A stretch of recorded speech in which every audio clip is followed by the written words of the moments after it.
उल्लू टीवी। जिद्दी राजकुमारी और बुद्धिमान राजकुमार की प्रेम कथा।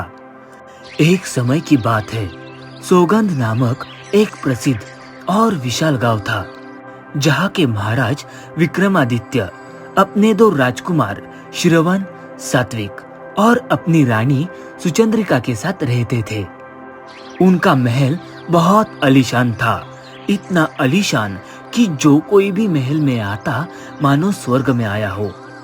खूबसूरत बगीचे, रंग बेरंगी फूल, हाथी, घोड़े की बड़ी बड़ी मूर्तियां, फूलों से सजे हुए झूले, हीरे जैसे चमकते हुए तालाब, आम के बड़े बड़े पेड़, ये सब से महल की शोभा और भी निखर आती।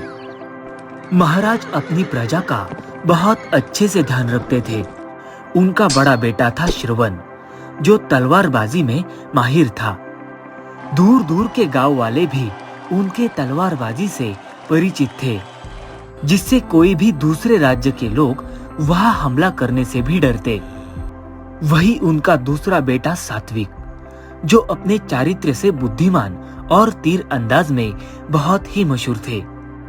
राजकुमार सात्विक बड़े ही ज्ञानी थे।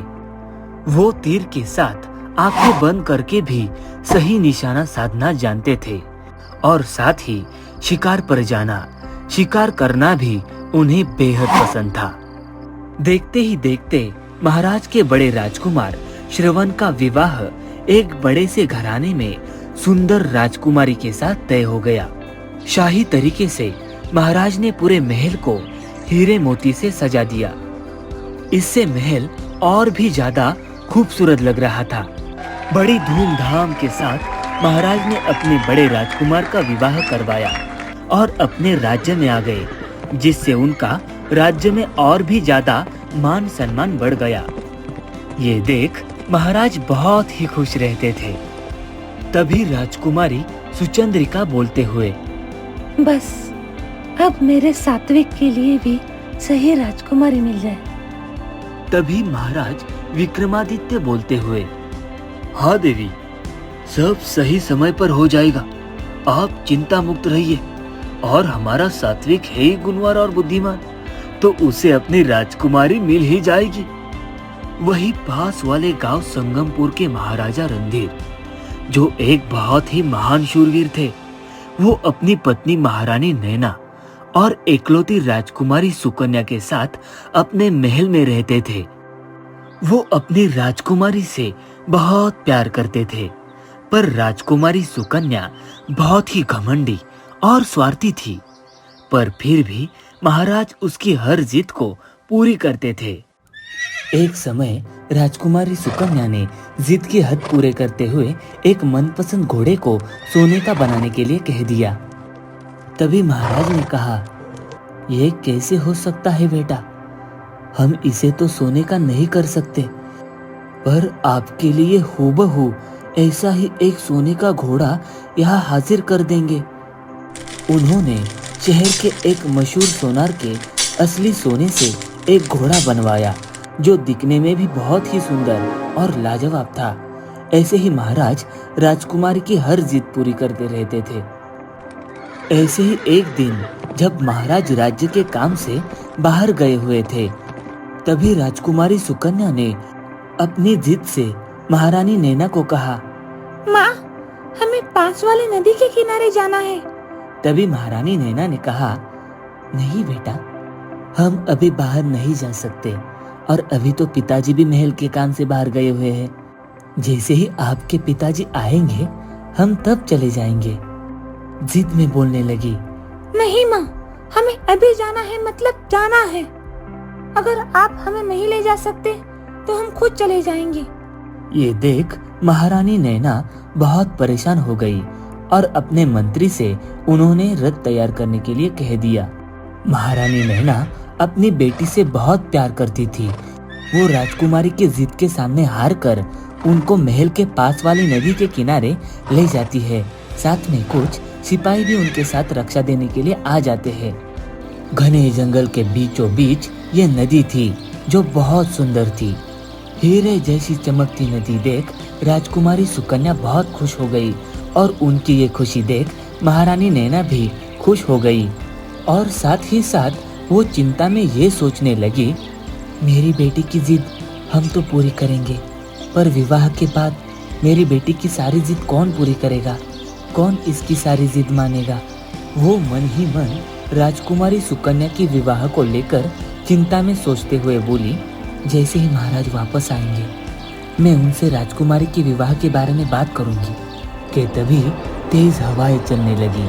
राजकुमारी सुकन्या नदी के किनारे बैठी थी कि तभी तेज हवाओं के साथ काले बादल भी छा गए। महारानी नैना ने सिपाहियों को वापस महल में लौटने का आदेश दे दिया और राजकुमारी को नदी के किनारे से ले जाने के वक्त महारानी बोलते हुए, न जाने कौन सी अनहोनी होने वाली है।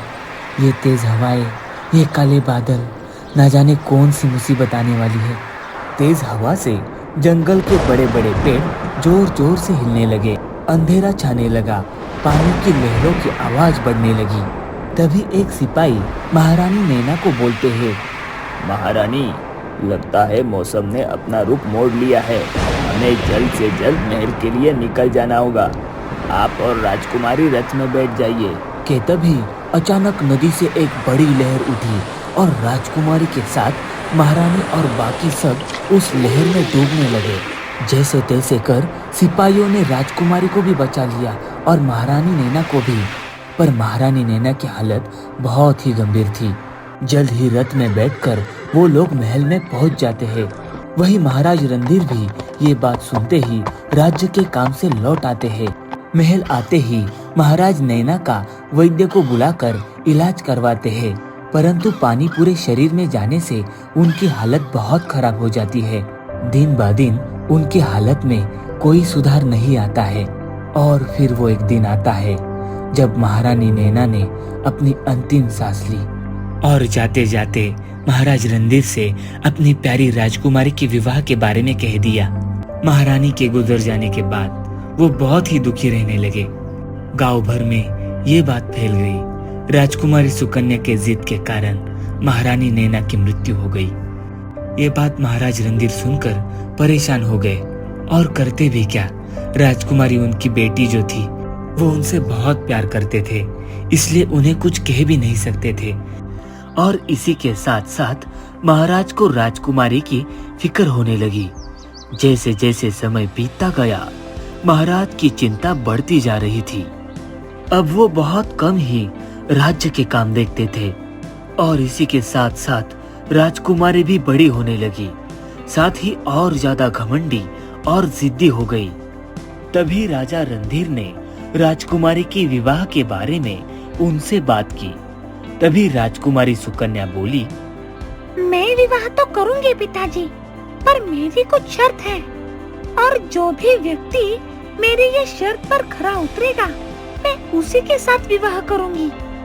तभी महाराज बोले, शर्त? कैसी शर्त? तभी राजकुमारी बोली, पिताजी, बस आप राज्य में मेरे विवाह की बात ऐलान करवा दीजिए। जब कोई योग्य पात्र आएगा मैं उन्हें मेरी शर्त बताऊंगी। और राजकुमारी वहाँ से चली जाती है। इस बात पर महाराज ने फिर अपनी बेटी के जिद के आगे हार कर उसका कहना माना। तभी महाराज रणधीर ने एक खास व्यक्ति को बुलाया जो था तो उनका मंत्री, पर महाराज उन्हें अपना मित्र समझते थे। हर बात में उनकी सलाह लेते थे। इस बार महाराज ने उनके साथ बात की। महारानी के जाने के बाद मुझे राजकुमारी सुकन्या की बहुत चिंता है। मैं चाहता हूँ कि राजकुमारी की जल्द से जल्द किसी अच्छे और शाही घराने में शादी हो जाए, जहाँ वो पूरी जिंदगी अपने राजकुमार के साथ खुश रहे। तो बस आप गांव-गांव में राजकुमारी के विवाह का ऐलान करवा दीजिए। इसी बात पर मंत्री जी ने गांव-गांव में राजकुमारी के विवाह का ऐलान करवा दिया।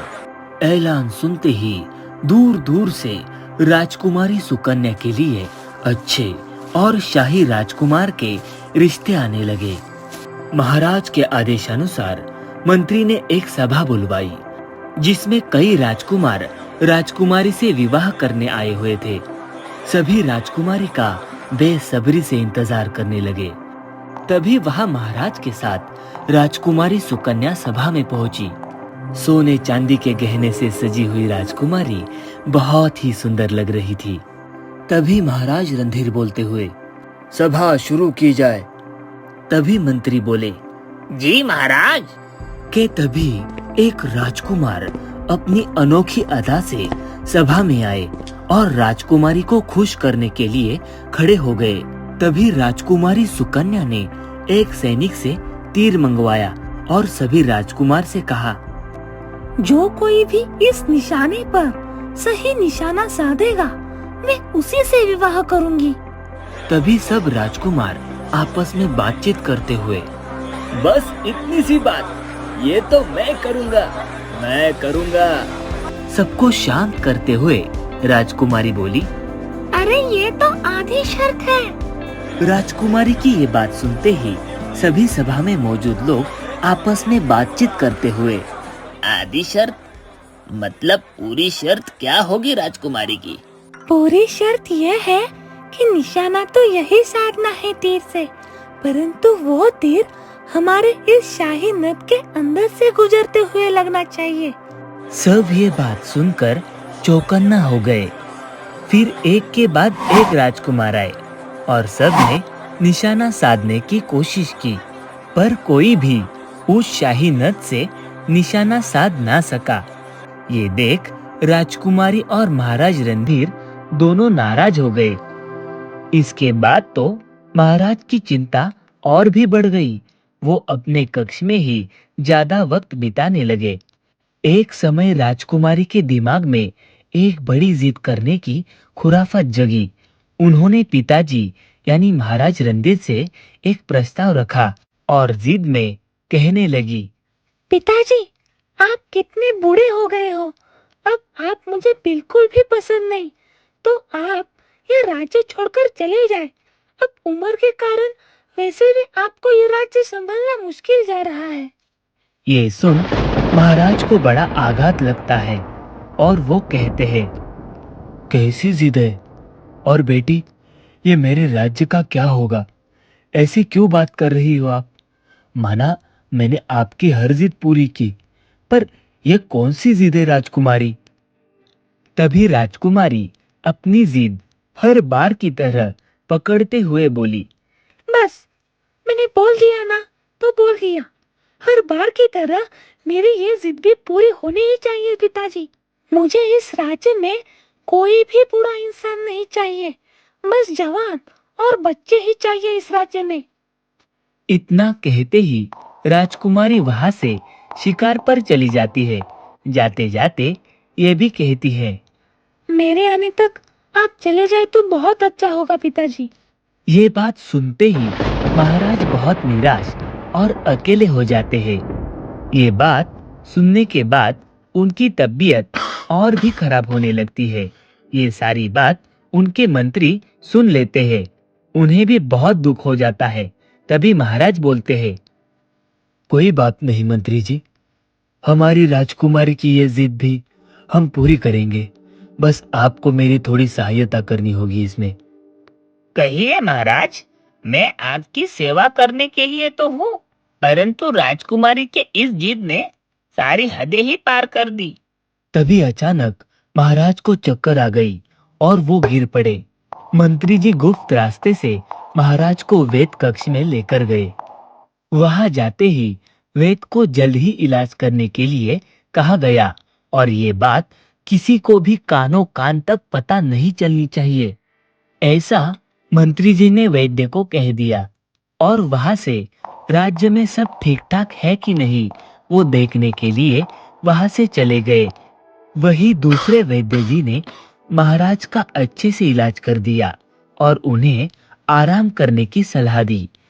थोड़ी देर बाद वैद्य जी कुछ काम से बाहर जाते हैं। वो जाते जाते मंत्री को बोलते हैं, महाराज अभी सुरक्षित है, वो थोड़ा आराम करेंगे तो सब ठीक हो जाएगा। अब मैं थोड़ी जड़ी बूटी के लिए बाहर जा रहा हूँ, आप उन्हें देखकर आ सकते हो। तभी मंत्री वैद्य का शुक्रिया करते हुए वहां से वेद कक्ष में पहुंचते हैं और देखते हैं कि महाराज वहां पर थे ही नहीं। वो चिंता में आ गए कि तभी उनकी नजर एक वहां रखे पत्र पर गई। ये क्या? उस पत्र में लिखावट महाराज की थी, जिसमें लिखा था, मंत्री जी, मेरे राज्य की रक्षा करना और हमारी प्यारी राजकुमारी की भी। आज से आप ही महाराज हो और ये बात किसी को भी पता नहीं चलनी चाहिए, यहाँ तक कि राजकुमारी को भी नहीं। और हमारी चिंता नहीं करना, हम जहाँ कहीं भी रहेंगे ठीक रहेंगे। आप मेरी आज्ञा का पालन करें। आपका धन्यवाद मंत्री जी। महाराज का पत्र पढ़ते ही मंत्री के आंखों में आंसू आ गए। उनकी आज्ञा का पालन करते हुए मंत्री ने खुद को महाराज रणधीर में बदल दिया। वो बहुत ही दुखी थे। वो महाराज के कक्ष में बैठे थे। वहीं दूसरी ओर जिद्दी राजकुमारी सुकन्या शिकार करने एक घने जंगल में पहुंच गई।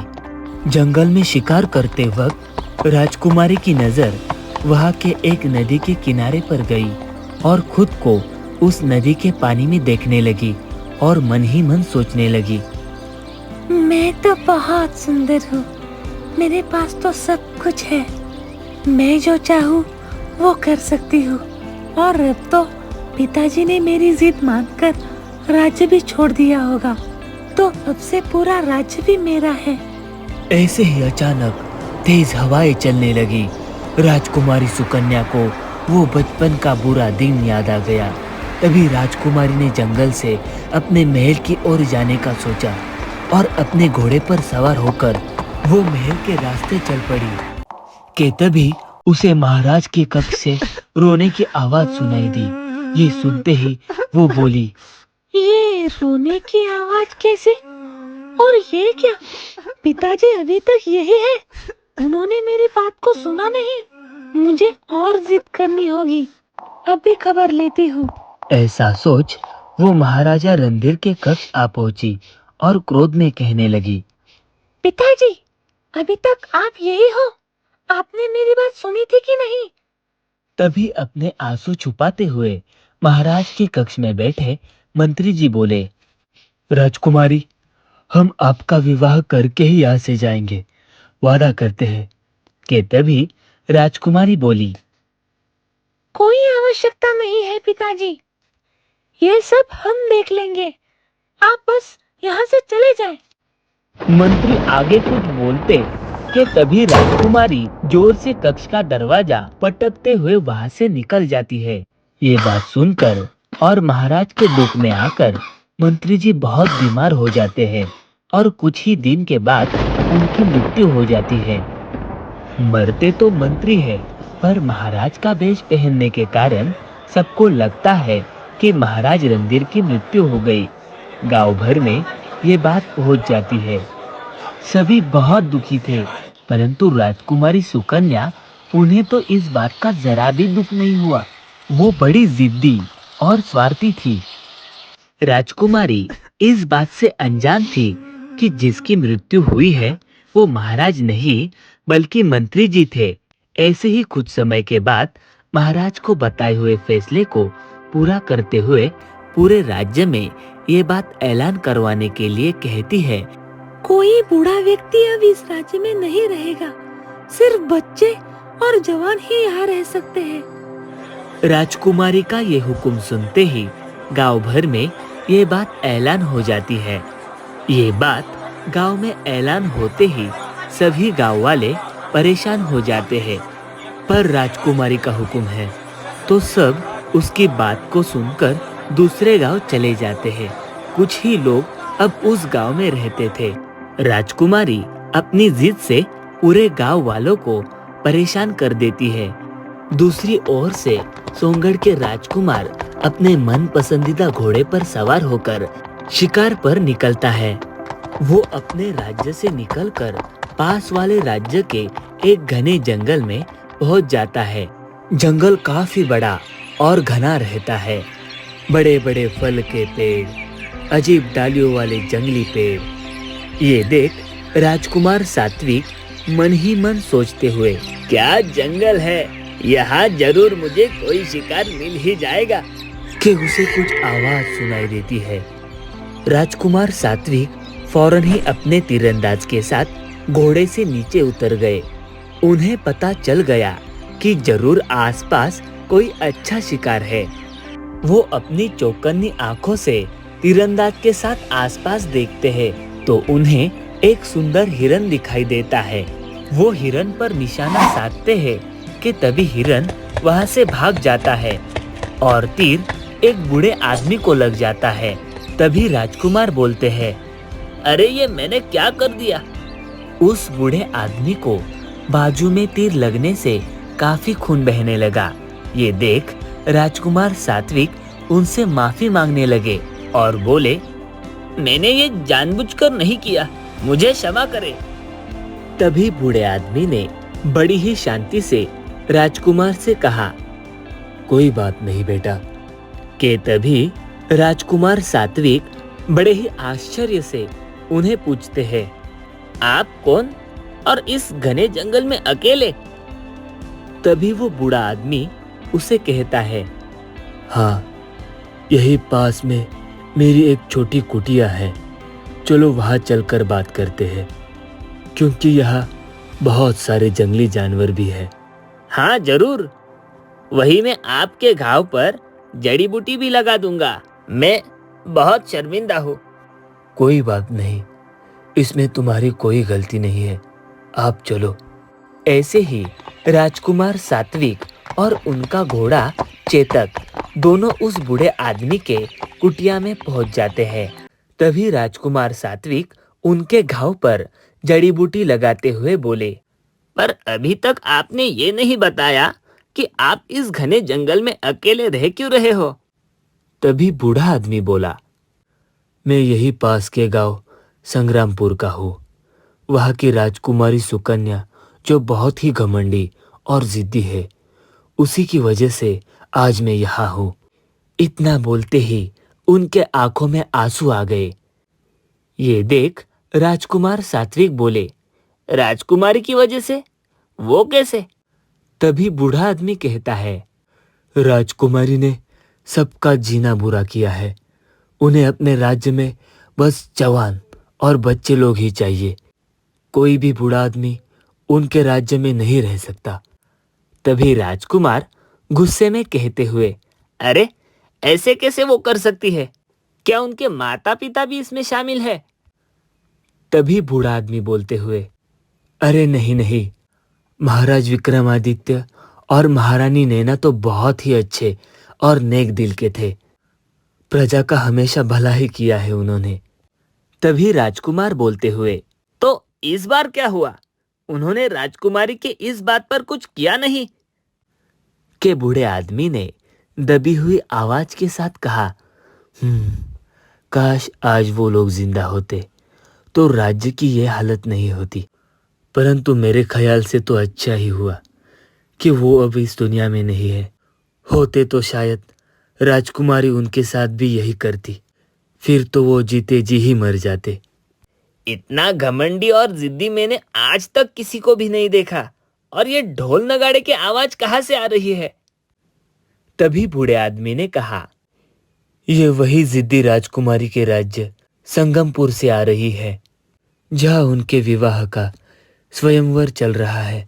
दूर दूर से कई राजकुमार आए, परंतु सब उनकी अजीब शर्त और जिद के सामने हार गए। शर्त? कैसी शर्त? राजकुमार सात्विक बोलते हुए। तभी बूढ़े आदमी ने कहा, ये शर्त तुम ना जानो तो ही अच्छा होगा बेटा। वैसे तुम कौन हो? तुमने अभी तक बताया नहीं। तभी राजकुमार सात्विक बोले, कोई बात नहीं, फिर से मुझे एक बार माफ करना, जो मेरी वजह से आपको दुख पहुंचा। और रही बात शर्त की, वो मैं खुद जानकर उसे पूरा करूंगा। आप अपना ख्याल रखें बाबा। ऐसा कहकर राजकुमार अपने घोड़े चेतक पर सवार हो गए। ऐसे ही राजकुमार सात्विक अपने घोड़े चेतक पर सवार होकर वहां से संगमपुर की ओर निकल पड़े। वहां पहुंचते ही वो दंग रह गए। संगमपुर इतना खूबसूरत राज्य, इतना आलीशान महल, बाग बगीचे, पर वहां राजकुमार सात्विक ने बस जवान हट्टे कट्टे और बच्चों को ही देखा। जैसे उस बूढ़े आदमी ने कहा था, ठीक वैसे ही। वही राजकुमारी सुकन्या अपने होने वाले राजकुमार की तलाश में वहां आए राजकुमार की परीक्षा ले रही थी, जहां कई राजघराने के राजकुमार आए हुए थे। वही अपने शाही अंदाज में राजकुमार सात्विक भी सभा में पहुंच जाते हैं। राजकुमार सात्विक राजकुमारी सुकन्या को देखते ही रह गए। सोने चांदी के गहने से सजी हुई शाही पोशाक में कोई स्वर्ग की सुंदरी से कम नहीं लग रही थी राजकुमारी सुकन्या। के अचानक राजकुमार सात्विक को उस बूढ़े आदमी की बातें याद आती है और मन ही मन वो सोचते हैं, जितनी सुंदर राजकुमारी, उससे भी बुरी उनकी जिद। के तभी राजकुमारी सुकन्या अपने नए मंत्री से कहते हुए, बस आज के लिए इतना ही काफी है। कल फिर एक नई सुबह के साथ सभा बुलवाएंगे। फिर राजकुमारी वहां से चली जाती है। ये देख राजकुमार सात्विक, अरे राजकुमारी, कहाँ जा रही है? तभी मंत्री सभा में बोलते हुए, आज की सभा यही खत्म होती है। कल फिर सब सभा में उपस्थित रहिएगा। धन्यवाद। ऐसा बोल वो भी वहां से चले जाते हैं।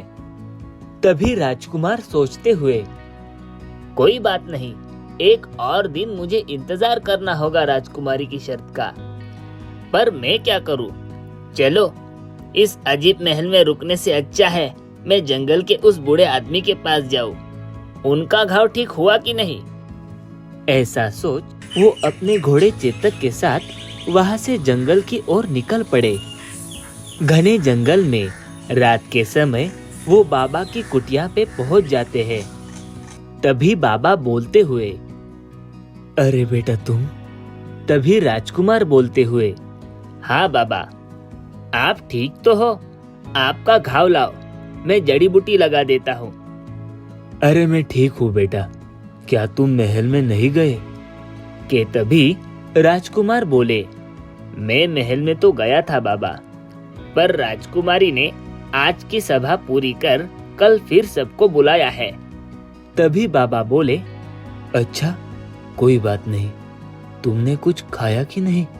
ये लो, मेरे पास कुछ फल है, ये तुम खाओ। आपका धन्यवाद बाबा। अभी आप आराम करो, सुबह होते ही मैं चला जाऊंगा। राजकुमारी की बात सुन बाबा बोले, ठीक है बेटा। घने जंगल में खुले आसमान में चमचमाते हुए तारे देखते हुए राजकुमार, ना जाने कब सुबह होगी। के तभी एक टूटा तारा देखते ही राजकुमार मन में ही बोले, मैं राजकुमारी की सारी शर्त पूरी कर सकूं। ऐसे ही वो तारे देखते देखते सो जाते हैं।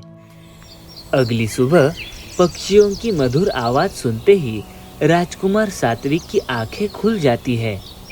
वो बाबा को मिलकर अपने घोड़े चेतक पर सवार होके संगमपुर में जाने के लिए निकल जाते हैं। इसी के साथ वो महल में पहुंच जाते हैं। सभा में सभी राजकुमारों ने अपना स्थान ग्रहण कर लिया। वही राजकुमारी सुकन्या भी सभा में आ पहुंची और मंत्री को बोली, मंत्री जी, सभा शुरू की जाए। सभा शुरू होते ही एक राजकुमार आया। वो शर्त सुनने के पहले ही राजकुमारी सुकन्या की सुंदरता को देखकर बेहोश हो गया।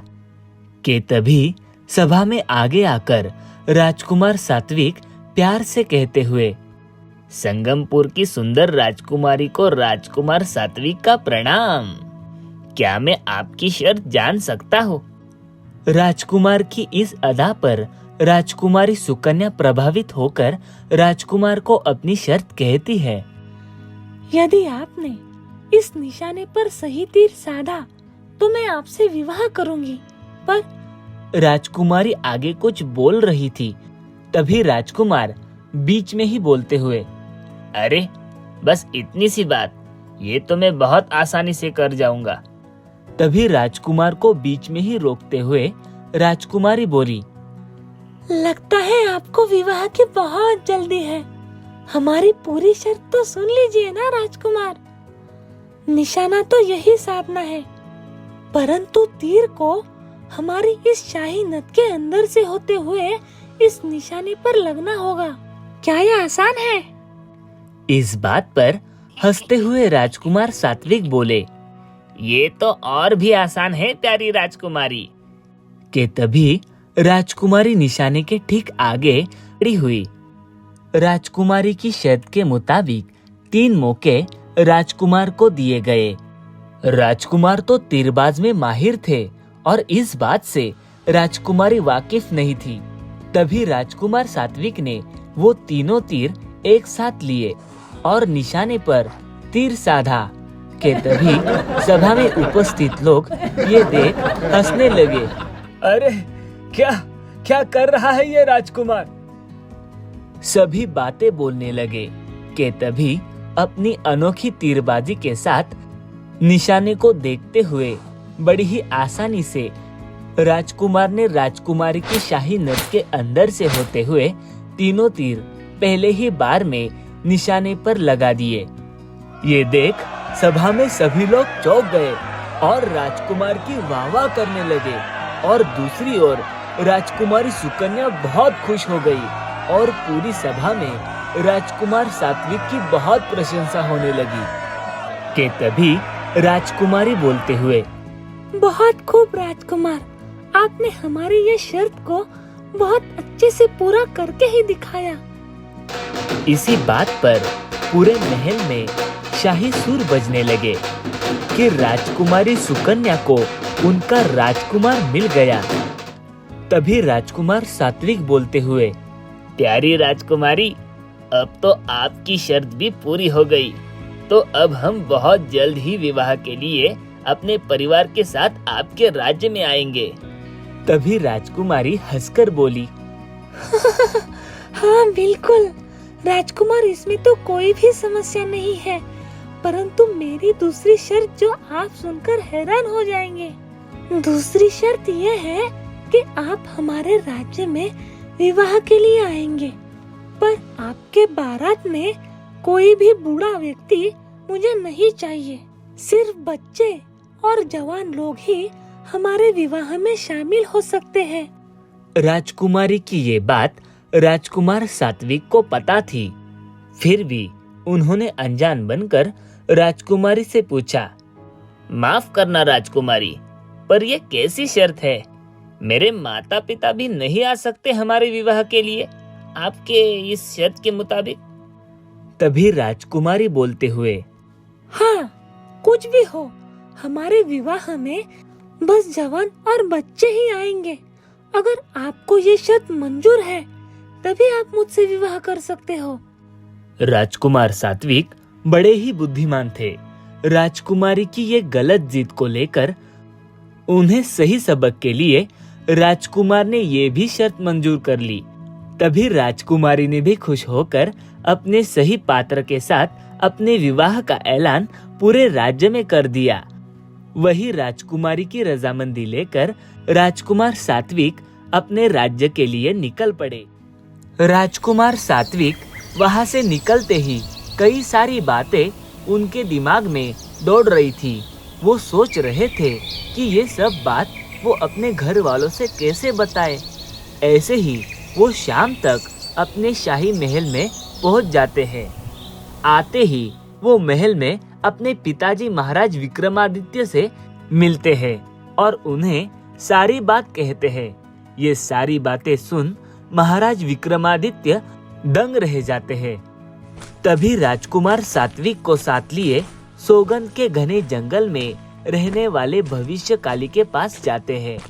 भविष्यकाली एक बहुत ही बूढ़ी और ज्ञानी औरत थी, जिसको 7 पुराणों का ज्ञान था। साथ ही वो जादू भी जानती थी। वो अक्सर महल में होने वाली घटनाओं को पहले ही जानकर महाराज को बता देती थी। महाराज को आते देख भविष्यकाली बोली, आओ महाराज, फिर आज कौन सी अनहोनी आप लेकर आए हो? तभी महाराज उसे सारी बात कहते हैं। इस बात पर हंसते हुए भविष्यकाली बोली, अरे जिद की मूरत है वो राजकुमारी, यहाँ से मैं देख सकती हूँ। उसकी जिद और शर्त पूरी करने के साथ साथ हमें उसको सबक भी सिखाना जरूरी है। इसके लिए तुम मुझे अपने साथ बारात में ले जाना। के तभी राजकुमार सात्विक बीच में बोलते हुए, अरे पर बारात में कोई भी बूढ़ा नहीं होना चाहिए, यही तो उसकी दूसरी शर्त थी, फिर आप कैसे आओगे? तभी भविष्यकाली अपने जादुई गोले से भविष्य देखती है। वो देखती है कि राजकुमारी के जिद का राज हमें वही नदी के किनारे मिलेगा जो संगमपुर में बहती है। बस आप विवाह की तैयारी शुरू कर दो महाराज। ये बात सुनते ही महाराज पूरे राज्य को फूलों से सजा देते हैं। शाही तरीके से सब दूर दूर से विवाह में आते हैं। महारानी जीविका भी बहुत खुश हो जाती है। संगमपुर में भी त्योहार की तरह सजा दिया था। राजकुमारी के कहने पर पूरे महल को रंगीन फूलों से लेकर मोती से और भी आलीशान कर दिया था। वहाँ राजकुमार सात्विक भी अपने राज्य से बड़ी ही धूमधाम से बारात लेकर निकल पड़े। शाही हाथी, घोड़े का रथ, सब लोग अच्छे अच्छे पोशाक पहने बारात में शामिल हुए। जैसे ही वो नदी आती है, भविष्यकाली एक नन्ही लड़की का रूप लेती है। ये देख महाराज आश्चर्य हो जाते हैं। नदी के पास जाते ही भविष्यकाली को 2 तरबूज मिले, जिसमें एक हरा और एक पीला था। वो तरबूज को अपने साथ में लेकर बारात को आगे बढ़ाने के लिए बोली। के तभी महाराज विक्रमादित्य बड़े ही सोच के साथ बोले, अरे ये क्या तरबूज, इससे राजकुमारी के जिद का क्या मेल है? तभी भविष्यकाली हंसते हुए बोली, आप बस देखते जाए और चिंता मुक्त होकर अपने राजकुमारी का विवाह करें। अरे पर आप तो बदल गई एक नन्ही लड़की में, पर जो ये बाराती है जिसमें कई सारे राजा रानी और कई बूढ़े लोग हैं, उनका क्या? अरे बस भी करो राजन, मैं सब संभाल लूंगी, विश्वास करो। ऐसे ही बारात संगमपुर में पहुंच जाती है। बारात की आवाज जंगल के वो बूढ़े आदमी को सुनाई पड़ी। वो फौरन ही नदी पार करते हुए दूर से सब देखने लगा। अरे बारात, लगता है राजकुमारी को उनका सही वर मिल गया है, जो उनकी सारी शर्त और जिद पूरी कर सकता है। पर वो शख्स आखिर है कौन? और ये क्या, बारात में बूढ़े लोग भी शामिल हैं? ये कैसे हो सकता है? लगता है राजकुमारी को सब समझ आ गया है, या फिर मेरी आंखें धोखा खा रही है। के तभी भविष्यकाली, जो एक नन्ही लड़की बनी थी, वो दूर खड़े बूढ़े आदमी को जान जाती है और जाकर उसका हाथ थामते हुए उसे बारात में शामिल कर देती है। ये देख वो चौकन्ना हो जाते हैं। वही बारात को देख राजकुमारी अपने सैनिकों को बारात में कोई बूढ़ा तो नहीं, वो देखने के लिए कहती है। जब सैनिकों ने बारात को देखा, तब भविष्यकाली ने अपने जादू से बारात में जितने भी बूढ़े आदमी थे सबको जवान कर दिया। सैनिक देखते हैं कि कोई भी बूढ़ा बारात में नहीं है। ये बात राजकुमारी को पता चलते ही वो बहुत खुश हो जाती है और विवाह के लिए आ पहुंचती है। तभी महाराज विक्रमादित्य ये सब देखते ही भविष्यकाली को पूछते हुए, अरे ये कैसे हो सकता है? सैनिकों ने कोई भी बूढ़े आदमी को नहीं पहचाना। बहुत ही प्रशंसा की बात है, तुम कुछ भी कर सकती हो। विवाह के शाही लाल जोड़े में राजकुमारी बहुत ही सुंदर लग रही थी। साथ ही सोने चांदी से सजी हुई राजकुमारी को देख राजकुमार सात्विक मग्न हो गए। सब उनकी तारीफ करने लगे। तभी उस बूढ़े आदमी ने नन्ही लड़की यानी भविष्यकाली से पूछते हुए, कौन हो आप और ये सब कैसे? तभी जवाब देते हुए भविष्यकाली बोली, कैसे राजन, आपकी ही बेटी की शादी में आप ना हो तो कैसे चलेगा? तभी बूढ़े आदमी ने अपने आंखों से आंसू छुपाते हुए कहा, बेटी, क्या बोल रहे हो आप? बस राजन, आप मुझे झूठ नहीं बोल सकते, मैं सब जानती हूँ। पर इससे पहले और देर हो जाए, मैं अभी आई। बात करते ही वो भोजन कक्ष में पहुंच जाती है। भोजन कक्ष में विवाह के लिए बहुत सारे मिष्टांग बनाए हुए थे। तभी भविष्यकाली ने छुपाकर 2 तरबूज में से एक हरे रंग का था, उसे काटकर रानी के मिष्टांग में मिला दिया, जिसको खाने के बाद राजकुमारी शाही रिवाज से विवाह करेगी। वही दूसरी ओर राजकुमार सात्विक और राजकुमारी सुकन्या नए रिश्ते में बंधने जा ही रहे थे कि तभी पंडित जी ने शाही मिष्टांग लाने के लिए कह दिया।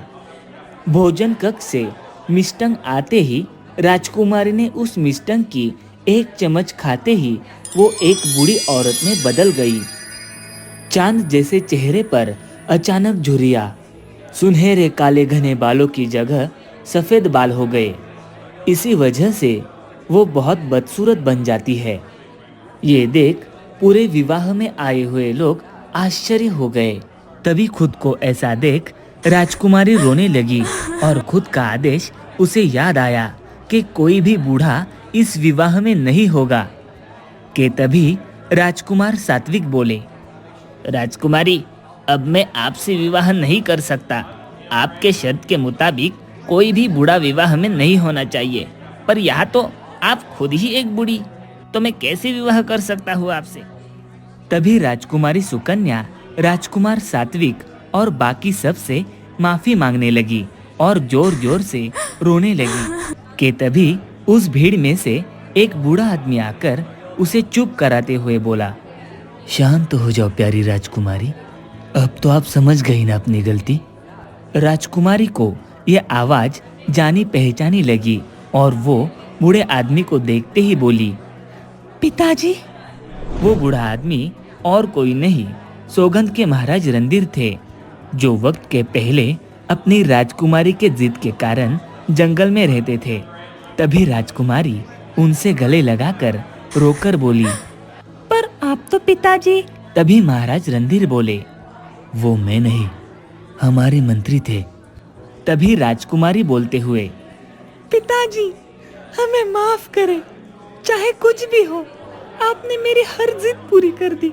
और मैंने क्या किया आपके साथ? ऐसा बोल वो रोने लगी।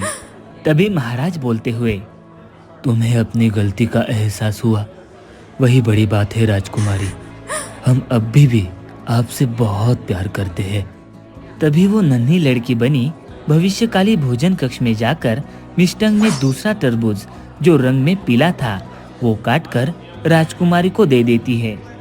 जैसे ही राजकुमारी सुकन्या ने वो पीले तरबूज वाला मिष्टांग खाया, वो अपने असली रूप में आ गई और साथ ही भविष्यकाली भी अपने सही रूप में आ जाती है। राजकुमारी सब बात समझ जाती है और उन्हें बहुत पछतावा होता है।